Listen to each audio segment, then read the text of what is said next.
Hello and welcome to this week's edition of the Record Rangers podcast. I'm Scott McDermott. I'm joined as ever by my esteemed colleague Andy Newport. We are going to look back over a much needed win on Sunday for Rangers and for Danny Rohl against Kilmarnock, and also look ahead to Wednesday night's Premiership game at Easter Road against Hibs. But Andy, I think we're going to maybe create a wee bit of Record Rangers podcast history here by starting off by talking about Celtic, which is very unusual. But for once, it's the other side of the city that's going through the drama.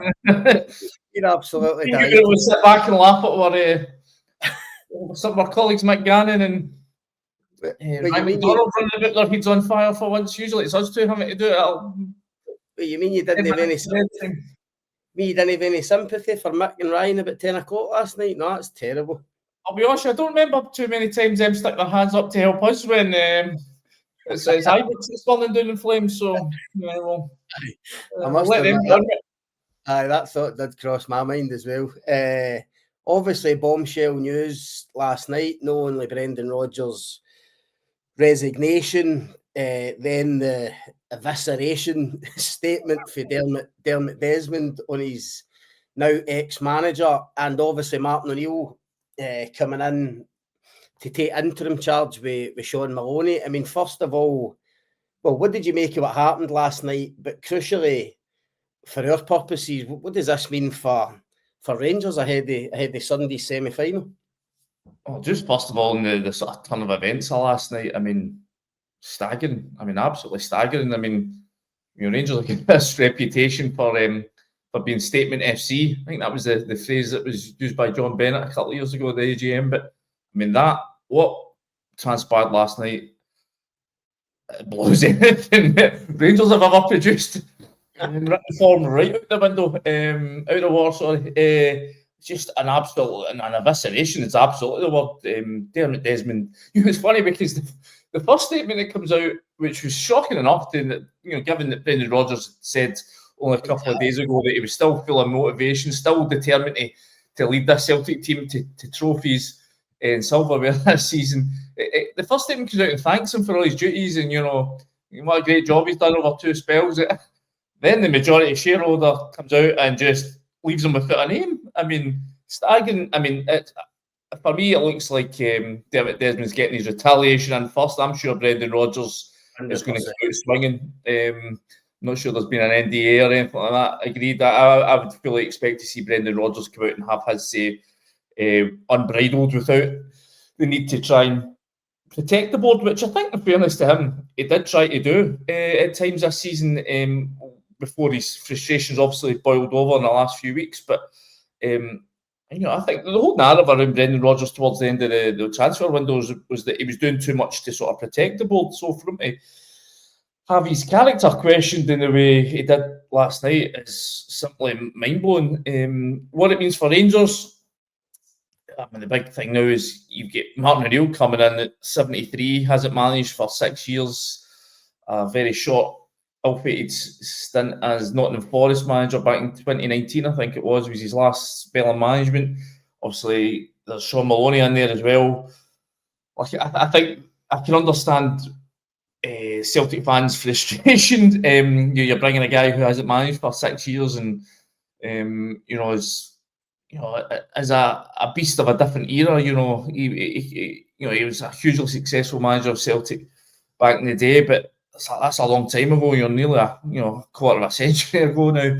Is he really going to be au fait with the latest moves and fads in football? Is he going to be really up to date with the modern way of thinking? Maybe not, but I don't think that's why they brought him in. They brought him in there because Martin O'Neill's a fantastic motivator. We all know that when he was in charge at Celtic last time, they barely saw him at the training ground. He left the day-to-day coaching the team to others. He would occasionally turn up on a Thursday or Friday and cast a watchful eye over training, and then really he would do all his work in that sort of hour before kick-off when he would do the stirring oratory. I remember Neil Lennon talking about his speech that he gave, his team talk he gave before the UEFA Cup final in Seville, and said it was the most rousing speech he'd ever heard. So I imagine that's why they're bringing him in, and they're going to leave the more detailed tactical stuff to Sean Maloney. What does it mean for Rangers? Listen, I think Celtic haven't been great this season. Does it give Rangers more of a chance, the semi-final? That's a big question. I just think Rangers right now need to look after themselves. Rangers cannot afford to spend 1 minute worrying about what opposition teams are doing right now, because they've been such a mess themselves this season. They need to first of all focus on how they perform, how they operate, before worrying about the other team. Does it give them more of a chance? Maybe, but I think Celtic were this was about as good a time to get Celtic as it could ever be imaginable. Back-to-back defeats in the league, turmoil off the pitch, turmoil on the pitch. Obviously, that's taking a fresh twist with events last night. But as I say, Rangers, they've won decent win against Kilmarnock at the weekend, but there's still such a huge distance for them to go. As Danny Rohl admitted himself after the game. How do you see it? Do you think do you see it being a game changer in terms of Rangers' chances ahead of the weekend? Well, maybe not a game changer, but I mean, irrespective maybe of what happened last night, if you'd asked about Rangers' chances when this draw get made for the semi-finals, you'd have just thought absolutely no chance. The state Rangers were in. I mean, Celtic weren't any great shakes, but you'd have completely dismissed their chances. I mean, the way this is going, this game on Sunday will be like the Red Lion versus the Dog and Duck. Do you know what I mean? At Hampden. Two bald men fighting over a comb, isn't it? Honestly. I think it does give him a chance. Look, I suppose you're right. It all depends how these Celtic players, react to O'Neill going in there. I must admit, I know Celtic have been off form and these players haven't been producing, but I still think that dressing room will be absolutely staggered and astonished that Rodgers isn't there anymore. A lot of these players have been signed by him. They've won trophies under him. Normally Rodgers is a player's manager. They like him. Obviously, he's a top coach. That goes without saying. So I just think that shock of him going, the uncertainty which is obviously going to engulf the club for the next wee while. I don't doubt, as you say, motivation-wise, Martin O'Neill will go in there and try and get them up. Well, first of all, he's got to get them up for a game at home to Falkirk on Wednesday and then the semi-final on Sunday. But honestly, I mean, look, we'll go on to it in a minute. Rangers took a kind of small step forward at the weekend, still miles away, miles off it and miles to go before they get to where they want to go. But I genuinely think... I think it just gives them a chance. I think this semi-final's 50-50 now, and you just couldn't have said that a few weeks ago. I mean, what I would say is that if they can get some way to get through this and get to a final, it could offer just some kind of sense of springboard for them. Yep. Because I think fans will look at this season as just one of utter bleak. It was, within 3, 4, 5 games at the start of the league season, they were out of the title race, and it still looks a long, long way back for them to even to be in the second, frankly. I mean, I still think that's a long shot as things stand. But if they can get a trophy, if they can come out of this, salvage some kind of pride out of this season with a wee bit of silverware, then maybe it just does lift the mood. And obviously with Russell Martin leaving, that is removed. I mean, I definitely thought you sensed that it was a lot less toxic atmosphere at the weekend at Ibrox. If they could get just something to give them a weak spark, then maybe this season isn't the write-off that they have to be. But as you say, this is why this game is so important. Because if you then lose this game at the weekend, then it's the flip. Then you're right back into the misery and the doom and the despair.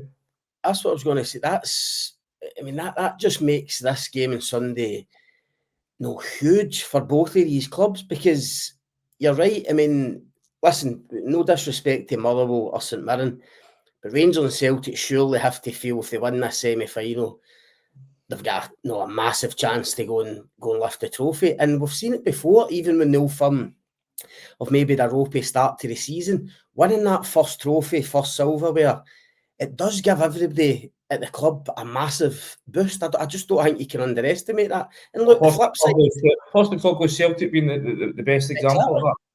Exactly. And listen, I suppose that's why, amongst all the other things, that's probably why I was so surprised last night with Rodgers going, because as much as they've lost 2 in the bounce in the league, they're struggling 8 points behind Hearts.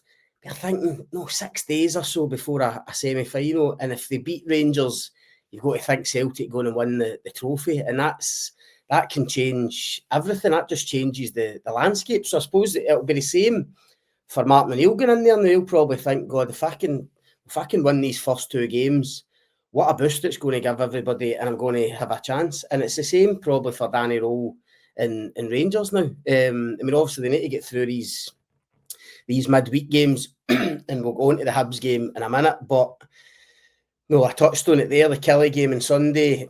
Danny Rohl said himself it was a kind of small step forward, nothing more. You were there. What did you make of it overall? Well, I thought it obviously changed the shape. There was a wee bit of debate over what the exact shape was. For me, it was a sort of obviously a back three with wing backs and a sort of box midfield of obviously Raskin and Diamandi sort of being the deeper 2. Then Asgard with Danilo alongside him, maybe being the wee bit more advanced than those 2, but basically just forming a central spine, giving this team, we've heard it all season that this is a team that lacks backbone and they're so vulnerable through the central channels. And I thought Danny Rohl's identified that, especially from the game the other night in Norway. I think he saw that it was just far too easy to play through Rangers through the central channels. So I think he's decided I just need to clog that up, put bodies in there and give them more of a platform to play off. I didn't think they were terrific going forward, but I think you look at the chances that they coughed up. I mean, really, they only gave Kilmarnock 2 chances, and one of them was a huge blunder from Jack Butland, and the second one's where Jack Butland actually redeems himself with a great save from Bruce Anderson. But when you think about the number of chances that in games this season Rangers have coughed up, I think that was a vast improvement. I think that's probably the most assured, most solid they've looked. And they did obviously conceded with that Butland sort of fresh air punch from the corner just before half time.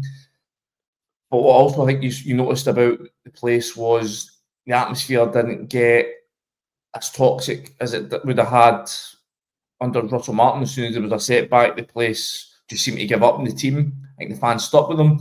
Obviously helped getting that really early goal in the second half. I think that obviously lifted the pressure immediately off the team. Sure, Keltwell was obviously furious with Kilmarnock the way they conceded all 3 goals. But it was a huge boost to Danny Rohl. Could have been a couple of more. I still think the 4th one against Nico Raskin, I'd like another look at the VAR pictures. I'm not sure the lines were drawn. The exact places. I'm sure that I think they drew it off the defender's knee. I'm sure his head was slightly further forward. But I think I don't think it flattered Rangers a 3-1 win, or I don't think a 4-1 win would have flattered Rangers. Listen, it was just the most routine of wins for Rangers. I think that's right now what they need to be striving for. It's just getting back to a consistency and a comfort in the way they play. I mean, I can't remember too many times Ibrox in recent memory, and I'm talking about maybe the last year, where they've been able to play out the final 20 minutes with relative ease. I've sat Ibrox so many times over the last wee while, and the last 10 minutes of games are fraught as they cling on to a result. This was different. They were in total control, and as I say, had it not been for a fractional offside call, would have won by a bigger margin. So that's encouraging. That has to be encouraging for the Rangers support. But as you said, and as Danny Rohl said, it's one step, and there is a long way to go before they can be looking to do anything more than just winning one game after another. I think you're right. I think it was encouraging, and the big takeaway was undoubtedly the tactical switch for Danny Rohl. But to me, it was more like to me, it actually reminded me of how Man United play with a 3-4-2-1, basically. And the key thing is, and everybody says this about that system, is those 2 inside forwards, because they get into spaces which cause opposition real problems. But at the same time, as you touched on, because of the positions that they play, they can then help out the midfield. They can make it congested in there when you're defending. I thought in the first half it didn't really work as well as Rohl would have liked. Yep. And whatever he did in the second half, obviously he made a key change, taking Majowski off, putting Danilo through the middle. And I thought the second half was so much better. It worked so much better. And I don't know what you thought, but I mean, for me, it was Mikey Moore's best performance in a Rangers jersey since he came in. And I just wonder, watching him on Sunday, this kid, he's obviously come in, he's hugely talented, so highly rated in England and at Spurs. And we've almost kind of just, pigeonholed him as being an out-and-out winger, hugging the touchline. Whereas playing in that wee half space, off the striker at the weekend, I thought he really came into his own. I'm not saying he was amazing, but I saw a lot more in him, and I thought he was a far bigger threat than what he has been. And I thought the second half, another key thing about that formation is getting people close to your front man, and that's been a problem for Rangers. Whoever's played up front is that lone striker. When the two wingers have been so wide and without a real proper attacking midfielder, number 10, natural number 10, Rangers having to get players close enough to the striker. And at times it's actually made the striker probably look poorer than he actually has been in games because he's been so isolated. I don't think there was any coincidence that Chermiti actually also had his best performance when he came off the bench at the weekend. And you actually saw a few things in him. But it was because he was getting players around him. Moore on one side, Asgard on the other side. I think the other key thing for Danny Rohl was he clearly told Raskin to try and get forward more in the second half, because I think that was a problem in the first half, that the two sitting midfielders were just, they were too static. They were scared to move into spaces. So I actually thought there was a lot of positives in that second half, and he might just have unlocked something with that system and getting the likes of Moore into those positions. It reminded me a lot of Steven Gerrard's tenure at the club. You remember there was a spell towards, I think it was the end of his first season, where I think Alfredo Morelos was probably suspended for about 6 months or something like that. And they had to go with Jermaine Defoe up front. And we all know Jermaine Defoe, brilliant finisher, great inside the box. One chance, one stuff, the goalie will take it. But in terms of his general play and build-up, because he lacked that physicality, the way Rangers were used to playing with Morelos, he just batter a ball at him and it would stick with him. It didn't really work that way. So I remember they sort of moved, if you remember, Scott Arfield and Ryan Kent in off the wings a bit, and they played more as a tight three. Yeah. And it just allowed them to link up a bit better. The easier the distances to cover weren't so large. So I think you're absolutely right. I think that's maybe, because there has been times Majowski, a bit like Chermiti in midweek, just so not involved at all in build-up, just, not a focal point for the team. I'm sure it'd be frustrating for Majowski. I mean, he's doing a lot of running, he's trying to get himself into space, but they never just seem to find him. I think just getting, as you say, bodies closer to him makes that an easier job. But they went with Danilo, and I think what I'll say about Danilo, as much as he's certainly not the penalty box killer, or even a Majowski is, but he's clever. He picks up good positions. He makes good runs, and he's decent on the ball outside the box. I think that allowed them just to get that focal point in the final third, and to be able to just pen Kamara a wee bit more than they'd managed, and with a wee bit more penetration. So I still think that central striker area is one that has to be addressed in January. I mean, as much as he spent £8 million on Chermiti, it was a good goal. Keeper should save it, let's be honest. I mean, Papadopoulos from the goalie. I still think, and he'll take huge confidence from getting that goal and breaking that. Was it 903 days, I think I counted it to? It's his last first team senior goal, club level. But I think, that's still, they need a proper number 9 that contributes inside the box and out. So that has to be an area. But I think you're right. As things stand, maybe this shape is the best way to get out. I mean, it's maybe not the most, expansive. I do think it leaves the wing backs with an awful lot of work to do, getting up and down the sides. I think Gisama didn't look totally comfortable on the right-hand flank. I still think he's better coming off the other side. Can he do it when he's... That's the problem with the system, isn't it? That there's always a kind of negative to it, and as much as what you're getting out of Moore and Chermiti and Danilo and these guys talking about the congested midfield, the flip side to that is you're probably losing what you had for Gassama wide left. You're asking a wide left player to go right wing back. It's a totally different game. I mean, obviously they've moved Tavernier into the centre back position. I mean, he could go back right wing back. You could bring Giga and go with 3 natural centre backs, or you could put Max Aarons to right wing back and allow Gassama on the left. But his starting position is still a lot deeper, and he's got a lot more distance to travel, and he's got defensive responsibilities. And I think what we've seen from Gassama over his first 2-3 months at the club is that defensively he's not always the most switched on. I don't think he enjoys having to track back. So that, again, as you say, is an issue. But I do think this assistant Danny Rohl has played at Sheffield Wednesday before, so I'm sure Gassama will have had to have slotted into it previously. But as you say, I mean, I just think, we spoke about, I remember sitting in Pilsen, you and I were in Pilsen, and the stats, I think it was the first time the stats come through, like how many chances Rangers were coughing up. I think they were something like an average 15 chances a game they were giving up, or it might be more. I think it was something like 8 or 9 games into the season, they'd given away over 100 chances already. I mean, that's just unsustainable. So I think, Danny Rohl's had a look at what's been going on under Russell Martin, has identified that this is a team that it's just far too easy to play through, and that has to be the number one thing to address. Off the ball, they have to be better. I think you saw they were more aggressive in their press. I think they looked at times to swarm Kilmarnock. Listen, Kilmarnock are a decent side. I think, okay, I think they're down to 8th or 9th now in the table. But before this game, they'd only lost to Celtic and Hearts in the league, which, as shows that, against the rest of the teams that they've held their own. So I think, as we've said, it's an encouraging first step, but there needs to be a lot more. And I think there'll need to be a lot more if they are to get a result. First of all, Easter Road, because I still think Hibs, as you saw against Aberdeen, if you give them space in behind, they can terrorise you. That's what I was going to say. These games at Easter Road, I don't know if you'll agree. You've been at most of them. These games at Easter Road, they get through there, but they never seem to be totally.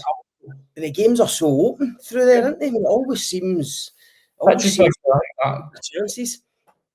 Yeah, and I think so. That's why I think Danny Rohl was he's right to identify that. First of all, I mean, we've all talked about the stats. What is it? I think it's now 25 games away from Ibrox without a clean sheet since the last clean sheet come back to December. So you're nearly coming up. You're 11. You're pretty much at 11 months since Rangers last had a clean sheet away from home. I mean, that's just staggering. A real indictment on not just the defence, but the entire team about the way that they've went about defending their own goals. So I think Danny Rohl's identified. Listen, it's an awful lot harder to win games of football if you're giving the opposition a goal or maybe even 2 at a start. So going through there, if they can keep it tight, I still don't think a goal draw through there is a bad result.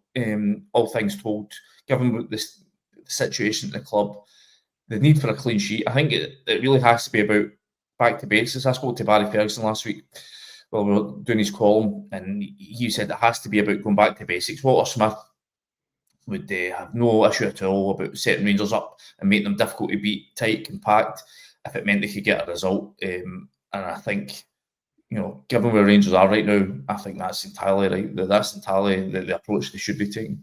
Who starts up front for you then Wednesday night? Who's got a central striker role? Right now, I think it has to be Danilo. I think he earned his slot. I mean, we obviously spoke to him after the game. He's been out of the team for so long. I think he's been frustrated, hurt by that, because he had a decent pre-season. I think he fully expected to come back in and play a big role. I think he was hampered by the fact when they started the season, he was playing up alongside Finlay Curtis, I think it was, and they just didn't seem to have that spark and that link up, and he suffered from that. Obviously, they didn't really have that many chances. I remember him going to Panathinaikos, and he really didn't do much at all. Dessels, I think, came back into the team, gets a goal. He moves on, and obviously bring in Majowski and Chermiti, and he's been sort of lumped down the pecking order. But I think he came back in. It was his first start since that Bruges game away in Belgium, and I thought first half he was okay, but the second half again, as I say, I think he takes his goal really well.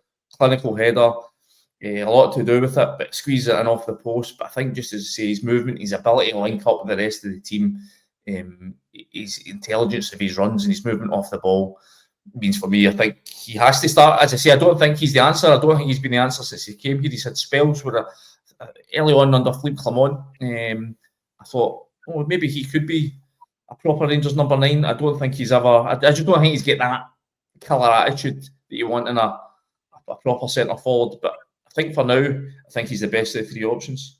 How do you see it? I've just got a feeling. Chermiti might start, just for the type of game it is. I think there'll be space to run in behind. I think he probably done enough when he came on in that system, as I say, when there's people running about him at the weekend. I mean, you saw him in Norway last week. I mean, he didn't offer much then. He was isolated that day. Is that? He was so isolated, but as I say, I just think might be a different type of game on Wednesday night. So listen, what do we know? Do you know what I mean? What did you make of his celebration? He gave a wee bit back to the fans. A wee sort of not good. No, I didn't like it. Didn't like. No, last week it was Asgard against Dundee United, cutting the ears to the fans. This week it's Chermiti, telling them to be quiet. No, obviously he's had a bit of flack for his goal scoring record. I mean, these guys need to get into the real world. No, they need to realise where they are, what club they're at, what city they're in. They have got a long, long way to go before they can start celebrations like that. I mean, let's be honest, they've achieved absolutely nothing in a Rangers jersey, and they're at a club that's been toiling for a few years now to go and win trophies. That's the challenge they've got ahead of them. So I would hope. I think Ross McCormack said it yesterday on the radio or online, that I would hope that your Taverniers and Butlins and that would maybe get a hold of them and say, listen, don't be silly. Don't be silly. Let's start winning things. Then we can maybe have a wee pop back, and it might be justified. So we'll see what happens. Anyway, what's your prediction for Wednesday night? God, you've put me in the spot. I'm going to. You were saying a 0-0. I just can't see it being 0-0 for the life of me. I said I think that would be a good result for Rangers. I'm not saying that that's what it'll be, but I think that would. I think they bite your hand off for that right now, frankly. I'm going to try and be positive and say I think 2-1 Rangers. No, I think it'll be fairly tight. I think there'll be goals. And as I say, if he goes with that system and the players buy into it, and we see signs of what we saw on Sunday, especially Moore, if Moore plays in that position, I was really impressed with him in that role, then they might be able to get a victory. But it's a tall order. Hibs, decent form, really good attacking players. Boy Cleagers looking good just now. Bowie, Boyle. Pace off the bench as well. Big problem. Rangers aren't there yet defensively, so we'll see what happens. Anyway, right, we've got a press conference to go to, so stay tuned, everybody, on Record Sport Online, all the social channels for all your Rangers news. I say me and Andy will be at a press conference later on, so we'll, as I say, stay tuned, you'll hear all about it. Thanks for listening.